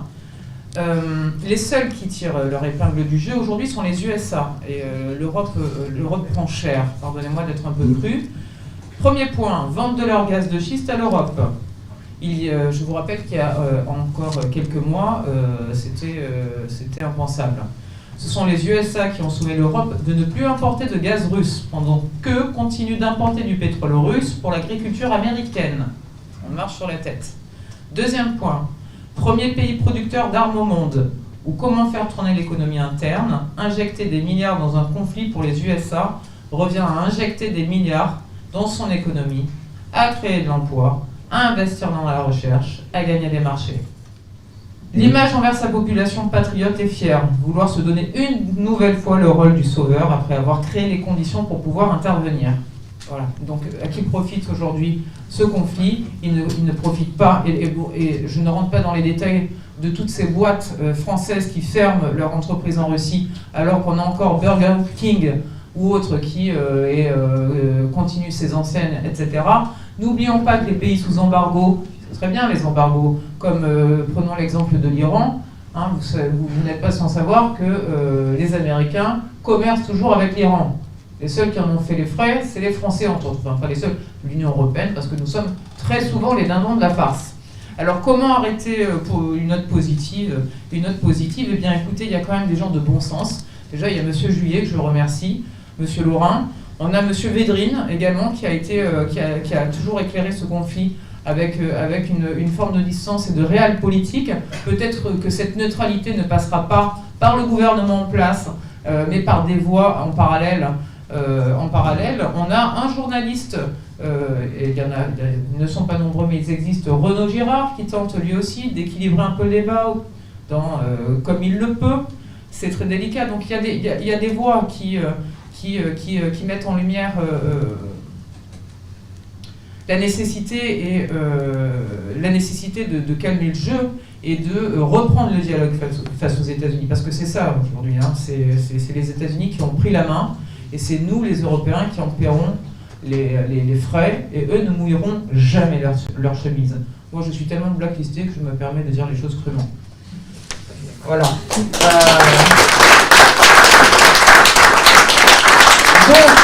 ça va être grâce à vous aussi, grâce à ce type de rencontre, travailler l'opinion publique, espérer que les 2 prochaines années aux États-Unis se passent correctement, et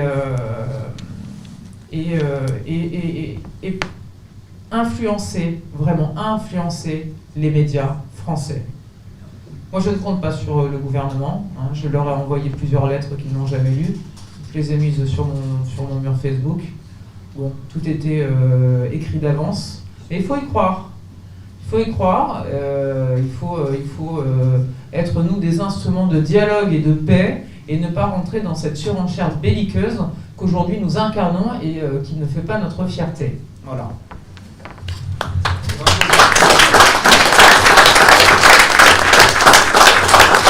Alors pourquoi devrions-nous choisir un camp? Déjà, c'est la première question. Et pourquoi ne pas avoir une souveraineté de l'Union européenne, ou en tout cas une manière de penser qui nous est propre?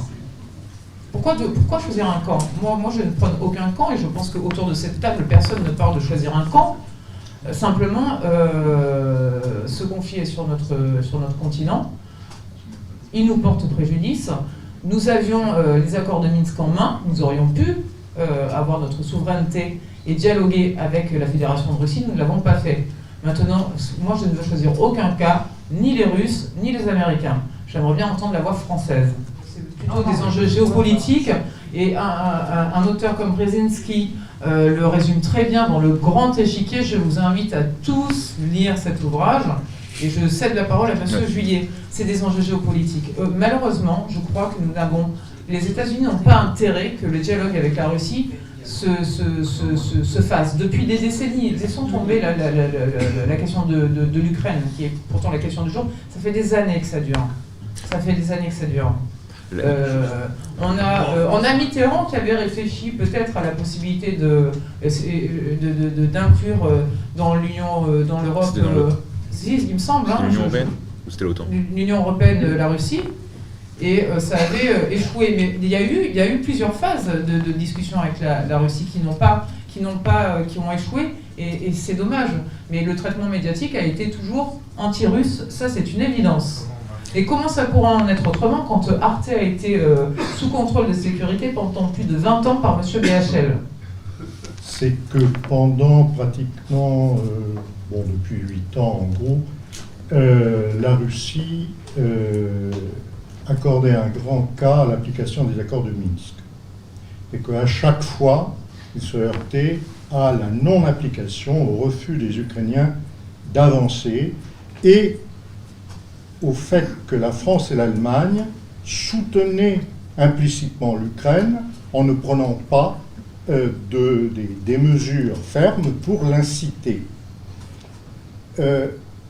Une préoccupation majeure est apparue lorsque l'Ukraine a inclus dans sa constitution que, après les accords de Minsk, que l'Ukraine devait entrer dans l'OTAN, que l'avenir de l'Ukraine était dans l'OTAN. Et ça, c'était un chiffon rouge pour les Russes. Les Russes ont admis que le groupe de Visegrad entre dans l'OTAN, c'est-à-dire la Hongrie, la Tchéquie, la Slovaquie et la Pologne. Ils ont admis que les pays baltes entrent dans l'OTAN. Il n'y a pas eu réellement de rejet à l'époque, jusqu'en 2004. Mais ensuite, à mesure que l'OTAN s'élargissait, ça devenait plus problématique parce que les enjeux de sécurité étaient très forts pour la Russie. Or, l'Ukraine, c'était vraiment la chose à ne pas faire. Dans ce cadre-là, la Russie a incité les États-Unis et l'OTAN à négocier des accords de sécurité en Europe orientale. À chaque fois, les Occidentaux et les Américains en particulier ont refusé. De guerre lasse, les Russes ont massé des troupes pour dire, écoutez, nous parlons sérieusement. Nous ne sommes pas là en train de nous amuser. C'est un problème pour nous. Écoutez-nous. Les Occidentaux ont continué à ne pas écouter en pensant qu'ils bluffaient. Le problème dans une partie de poker, c'est qu'arrive le moment où il faut montrer ses cartes. Et le 24 février, Poutine a montré qu'il ne bluffait pas. Est-ce qu'il a eu raison? Est-ce qu'il a eu tort? En ce qui me concerne, j'ai plutôt tendance à penser qu'il a eu tort parce que peut-être, s'il avait attendu jusqu'au mi-terme, la situation aurait changé et finalement... Mais entre-temps, est-ce que l'Ukraine n'aurait pas envahi le Donbass? C'est ça la question. Donc, c'est parce que Poutine a baissé ses cartes et montré son jeu que la guerre a été déclarée. Ou du moins l'opération militaire spéciale. En ce qui concerne l'Angleterre, c'est parce que c'est la voix de stéréophonie des Américains. On entend effectivement en stéréo ce que disent les Américains grâce aux Britanniques. Non seulement, comme on avait pris à l'époque, on avait dit pour les Français, le Johnson est le petit télégraphiste de l'Amérique, mais les Américains ont laissé dans le cadre de l'Europe un pays qui est pro-américain totalement, qui est la Pologne. Il ne faut quand même pas l'oublier. Ah oui. Il ne faut pas oublier que la deuxième ville de Pologne après Varsovie, c'est pas Cracovie, c'est Chicago. Il y a plus de Polonais à Chicago qu'à Cracovie. Et ça, il faut comprendre ça aussi pour savoir que les Américains, ils ont la Pologne, qui est 100% pour eux, et ils avaient 100% pour eux les Anglais, qui maintenant sont alliés aux Américains, et qui, souvenez-vous, viennent nous faire un mauvais coup en Australie, avec les sous-marins. Tout ça, ça rentre dans le même cadre. Hein. C'est la stratégie militaire mondiale des Américains, dans lequel nous, les Européens, nous n'avons pas notre place, si ce n'est pour fournir du matériel dans des conflits extérieurs. Non, je vois que la Chine, pour moi, si tout à l'heure on disait, dans ceux qui sont mêlés à la guerre, actuellement, c'est clair que les États-Unis sont les grands gagnants, puisque c'est les seuls qui ne souffrent pas des sanctions et qui n'ont pas de pertes militaires, hein, donc c'est les grands gagnants. Et ils ont renforcé l'OTAN, donc ils affaiblissent l'Europe. Dans leur politique de suprématie mondiale, c'est une réussite totale. Pour moi, les États-Unis ont fait, jusqu'à maintenant, une réussite totale avec l'affaire d'Ukraine. Mais, il y a un pays qui gagne encore plus que les États-Unis, c'est la Chine. Parce que la Chine est devenue le leader de tous les autres pays du monde en disant « Mais nous, on est les apôtres de la paix. Nous, on n'est pas là pour faire des conflits, on est là pour régler les problèmes dans le cadre de la paix. » Et ça passe très très bien dans tous les pays du monde qui refusent les sanctions, d'une part. Hein. Le deuxième élément, c'est que en poussant, et ça De Gaulle le savait, et Mitterrand surtout le disait hein, à l'époque, je me souviens du président Mitterrand, et Védrine s'en souvient très bien aussi, hein, le président Mitterrand qui disait hein, il faut absolument qu'on ait un lien avec la Russie pour contrer l'influence allemande si elle devient trop puissante, parce qu'on les connaît, et aussi pour éviter que la Russie aille vers la Chine. Parce que s'il y a le russo-chinois, alors là, les uns ayant l'énergie, les autres ayant la population et les capacités, là, le monde sera complètement foutu. Enfin, il n'est pas foutu parce qu'il s'exprimait mieux en français que moi, hein, actuellement. Donc, on est de ce côté-là, indiscutablement, avec les Chinois, dans une situation où tout va bien pour eux. Regardez le problème des sanctions quand on a les Européens, les Occidentaux, hein, on dit que bloquer le système SWIFT, vous savez, les échanges interbancaires, ça allait ruiner la Russie. Bon, on a pris une claque majeure en découvrant que la Russie avait déjà préparé un système SWIFT interne et surtout qu'ils utilisaient le CPIS chinois qui marche très très bien et qui marche dans tous les pays asiatiques. Donc en définitive, on a cru les piéger, enfin, pas du tout, ils sont passés à autre chose. Et l'autre chose, c'est avec les Chinois. Les négociations actuelles avec les Chinois ou avec les Indiens d'ailleurs, c'est on paye en roubles et les Chinois ils disent nous on paye en yuan. Regardez avec l'Arabie Saoudite, les Chinois viennent de dire hein, eh bien nous on va vous payer le pétrole en yuan. Et qu'ont dit les Saoudiens, qui n'ont plus confiance dans les Américains, Saoudiens ont dit c'est parfait.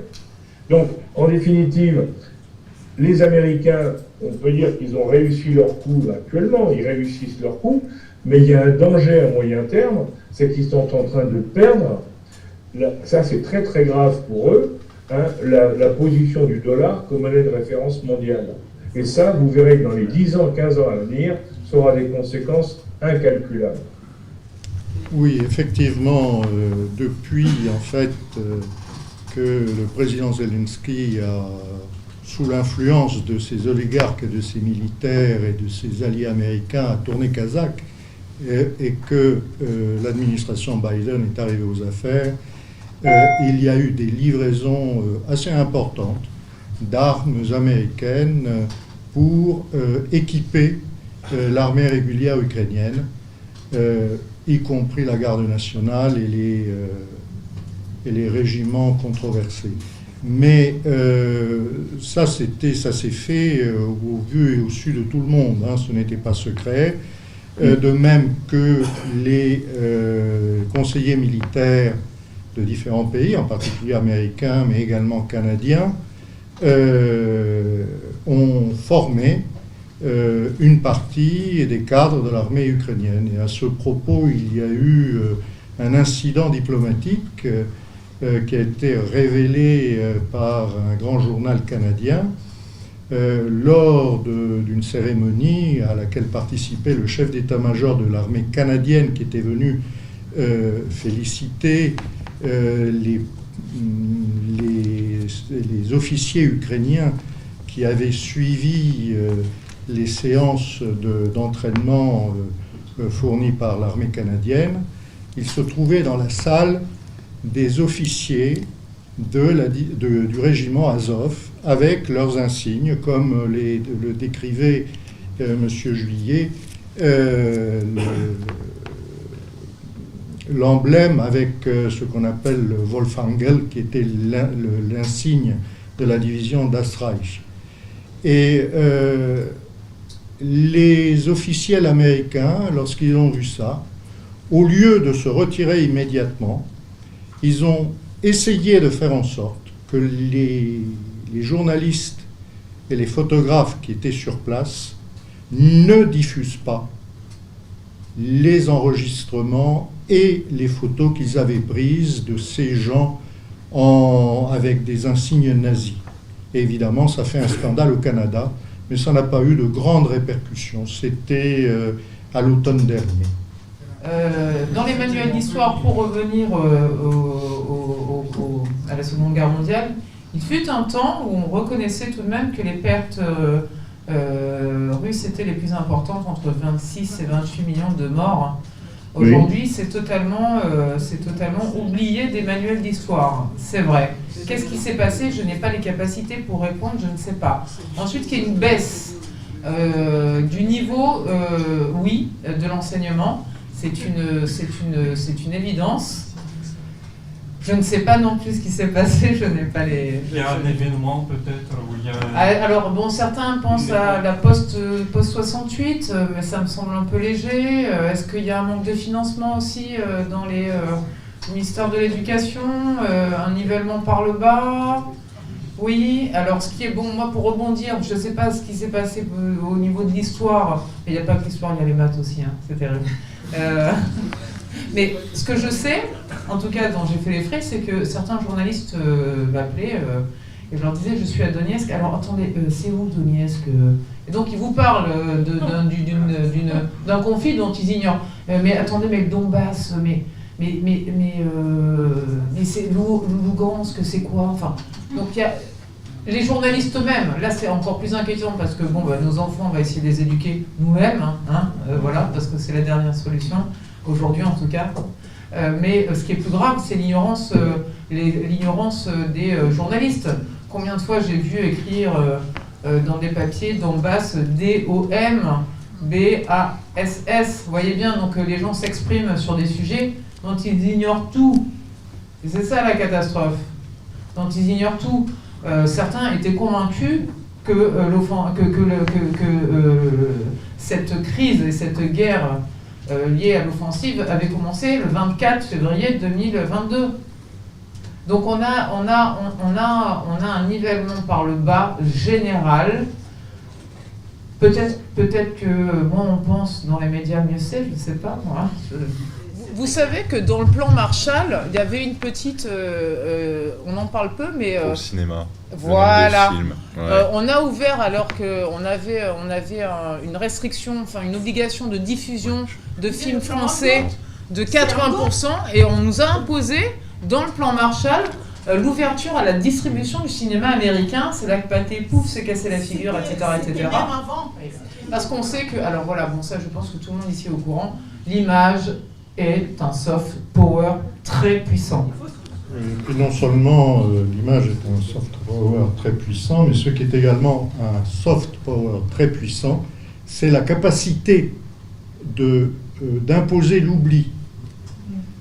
Jusqu'en 2014, la Russie était toujours intégrée dans les commémorations de la victoire du 8 mai ou du 9 mai dans l'ancienne Union soviétique, mais toujours intégrée. Et puis, progressivement, à cause des événements d'Ukraine, ça s'est oublié, au point que l'année dernière, au moment du débarquement de Normandie, il n'y avait même pas un invité russe aux cérémonies.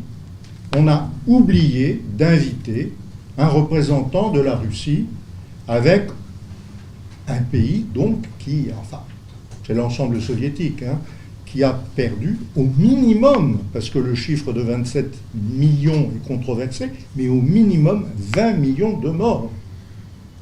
Et on ne reconnaît pas cela. L'autre jour, j'étais à une émission de télévision et on me pose la question, mais pourquoi Poutine s'est-il accaparé la victoire du 8 mai? Et je leur dis, mais il ne s'est rien accaparé du tout. Lui, au moins, il reconnaît l'apport de tous les peuples de l'ancienne Union soviétique, de toutes les républiques, il les remercie, et il remercie les Occidentaux, les alliés occidentaux, nominalement, qui ont contribué à gagner la guerre. Et c'était ça son discours du 9 mai, alors que tout le monde attendait des propos bellicistes. Et ce qu'il a fait, c'est simplement ce qu'il fait tous les ans, c'est-à-dire rappeler que l'effort de guerre contre les nazis était un effort collectif auquel la Russie et l'Union soviétique ont sacrifié des millions et des millions de personnes, mais sans oublier en même temps l'apport des autres pays qui ont combattu le nazisme. Si les Américains avaient voulu faire une troisième guerre mondiale, ils seraient carrément impliqués militairement en Ukraine directement. Or, ils ne veulent pas. Ils ne veulent pas, pourquoi? Parce qu'il ne faut pas oublier que nous sommes dans une situation stratégique de rapport de puissance dans lequel, pour quelques mois ou quelques années encore, les Russes ont un avantage particulier avec ce qu'on appelle les missiles hypersoniques. Personne ne sait repérer, identifier et détruire les missiles hypersoniques. Les Américains savent que les Russes n'ont pas des milliers de missiles hypersoniques, mais il en suffit d'un pour couler un porte-avions. Et jamais l'Amérique n'acceptera qu'on puisse détruire un porte-avions avec un missile étranger qui ait 5000 morts. Parce que l'Amérique ne veut plus de morts. L'Amérique, elle veut des guerres zéro mort. Elle nous a fait... C'est pas vrai, comme le rappelait Mme Bonnel. Mme Bonnel, il est évident que la guerre est une horreur et dans les guerres, il y a des morts. Mais les Américains, ils sont convaincus, parce qu'ils font toujours la guerre à l'extérieur et ils la sous-traitent dans la plupart des cas, hein, ils sont convaincus que la guerre, pour eux, il ne doit pas y avoir de morts. S'ils sont touchés, c'est l'horreur. Souvenez-vous de Ben Laden, quand il a fait tomber les Towers aux États-Unis. Les Américains, c'est la première fois qu'ils ont été touchés chez eux. Et ça, vous avez vu tout ce qui s'est passé en réaction ensuite. Donc, ils ne veulent pas ça. Ils ne peuvent plus supporter ça. Hein. Quand Trump disait « je ne veux pas la guerre »,« je ne veux pas faire la guerre », c'est vrai, parce qu'il disait « je préfère faire de la guerre économique, mais je ne veux pas faire de la guerre militaire ». Parce qu'il sait très bien que la population américaine ne le supporterait pas. Donc les Américains ne peuvent pas se laisser entraîner dans une guerre mondiale. Mais par contre, ils font tout pour faire une guerre par procuration dans les endroits du monde où ça leur rend service sur le plan géopolitique, géoéconomique et autres. Et c'est là, et la guerre en Ukraine s'inscrit parfaitement là-dedans. Quant aux Chinois, les Chinois, il faut rêver les budgets militaires de la Chine et des États-Unis. Le budget chinois, il est 3 fois inférieur au budget américain. Il ne faut pas l'oublier. Le budget russe, 11 fois inférieur au budget américain. Il ne faut pas l'oublier. Quand vous avez un budget inférieur de 11 fois à l'autre pays, vous n'allez pas l'attaquer. Quand vous avez un budget inférieur de 3 fois à l'autre pays, tous les militaires vous le diront, on ne va pas attaquer. Donc en réalité, les pays comme la Russie ou la Chine ne sont pas des pays qui peuvent attaquer la puissance américaine. Donc il n'y a pas de guerre mondiale en vue, évidemment. Hein, parce que quand il y a eu les guerres mondiales, c'est parce qu'il y avait un pays qui pensait qu'il dominait tellement les autres qu'il allait gagner partout. Souvenez-vous des Allemands, par exemple, pendant la guerre. On est d'accord que c'est la puissance américaine qui est. Voilà, donc c'est une vision médiatique qui évidemment sert à faire peur aux populations, hein, surtout dans un sens d'ailleurs, mais la réalité elle n'est pas là. La réalité elle n'est pas du tout là-dedans. Et nous on est bien contents les Européens, on envoie des armes en Ukraine, mais vous remarquez qu'on est bien prudent, on ne veut pas déclarer la guerre à la Russie. Hein, quand M. Le Maire a eu le malheur de dire qu'il allait briser les Russes jusqu'au dernier, tout de suite, le président a dit « Mais non, vous n'avez pas compris, on n'est pas en guerre. Hein. En gros, je livre des armes, je fais tout pour que la guerre continue, mais moi, je ne veux pas m'en mêler. » Donc on n'est pas du tout dans une logique de guerre. Par contre, on est dans une logique de justification de tous les efforts que nous faisons pour aider les Ukrainiens. Et c'est ça. Et dans ce cadre-là, toutes les fausses nouvelles, toutes les manipulations d'informations sont bonnes. D'abord, tous les chefs d'État ne sont pas forcément unanimes. Il y en a certains qui émettent des objections. Mais voilà, Orban en particulier. Il y en a d'autres, on ne les écoute pas de toute manière. Ce qu'on écoute aujourd'hui, c'est essentiellement Madame von der Leyen, parce que elle est dans une position centrale. Et elle écoute bien entendu l'OTAN, les Américains principalement, et il n'y a aucun chef d'État effectivement occidental qui puisse objecter quoi que ce soit, parce que pour objecter, il faudrait l'unanimité des membres de l'Union européenne, et ça on ne peut pas l'avoir, on ne peut pas l'obtenir. Donc la Commission a la roue libre, elle peut faire ce qu'elle veut, elle peut prendre des initiatives qui sont des initiatives médiatiques, parce qu'ensuite les chefs d'État ne suivent pas au Conseil européen. Au Conseil européen, tout ce qui est décidé comme ça, comment dirais-je, par des effets de manche, par Madame von der Leyen, n'est pas ensuite adopté, parce que c'est très difficile. De la même manière, à plusieurs reprises, au cours des 8 dernières années, on a essayé de limiter les sanctions contre la Russie, au moment où ça allait bien, etc. Et on ne pouvait pas. Pourquoi ? Parce qu'il suffisait qu'il y ait un État qui dise non, généralement c'était la Pologne et le Royaume-Uni, pour que ce soit reconduit automatiquement. C'était la pente du moindre effort. Et aujourd'hui, nous sommes dans la pente du moindre effort. et en plus le chef d'État occidental, que ce soit en Allemagne, que ce soit en France, peut-être moins en Italie, je ne sais pas, je ne connais pas la situation en Italie, mais on dépend des sondages, on dépend de la presse, on dépend de l'opinion publique qui est manipulée par la presse, qui est conduite par la presse, et donc on se retrouve dans une situation où le chef d'État ou le chef de gouvernement se dit « Ah, si je fais ça, ben, je vais peut-être avoir des problèmes, et donc je ne vais pas le faire, ou bien je vais essayer de le faire par la bande, ou bien différemment, ou bien... » Et voilà comment on temporise, et on se trouve dans cette situation où on ne voit pas de solution. Qu'il y ait des volontaires civils, des anciens militaires ou des militaires qui sortent, ça indiscutablement. Qu'il y ait des troupes françaises à Azovstal, c'est un peu difficile à croire. C'est des informations pour nous. C'est pas forcément... Vous savez, le problème des guerres... Il y a un général américain qui s'est fait attraper à Azovstal. Il s'est extrait. Je ne sais pas si vous avez entendu parler de l'histoire. C'est pas rien. Oui. Ce qui est vrai, c'est qu'il y avait, et il y a toujours en Ukraine, des conseillers militaires. Que certains soient restés ou pas, enfin, c'est très compliqué. Mais en tout cas, ce qui est certain sur le terrain, c'est qu'à partir du moment où il y a effectivement des troupes régulières d'un pays qui sont impliquées dans les combats, c'est un casus belli, c'est une déclaration de guerre. C'est pour ça que lorsque des canons César arriveront sur le territoire ukrainien, s'il y a des instructeurs français, ça risque d'être vraiment tangent. Effectivement, tout le monde sait, comme l'a rappelé M. Laurent, tout le monde sait qu'il y a des conseillers militaires américains, canadiens, anglais, de tous les pays de l'OTAN. On a envoyé des conseillers militaires pour former l'armée ukrainienne.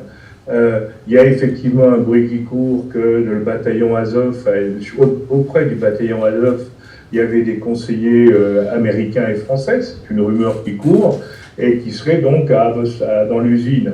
Hein. Alors, c'est vrai mais là, il faut se faire attention de ne pas tomber dans le complotisme.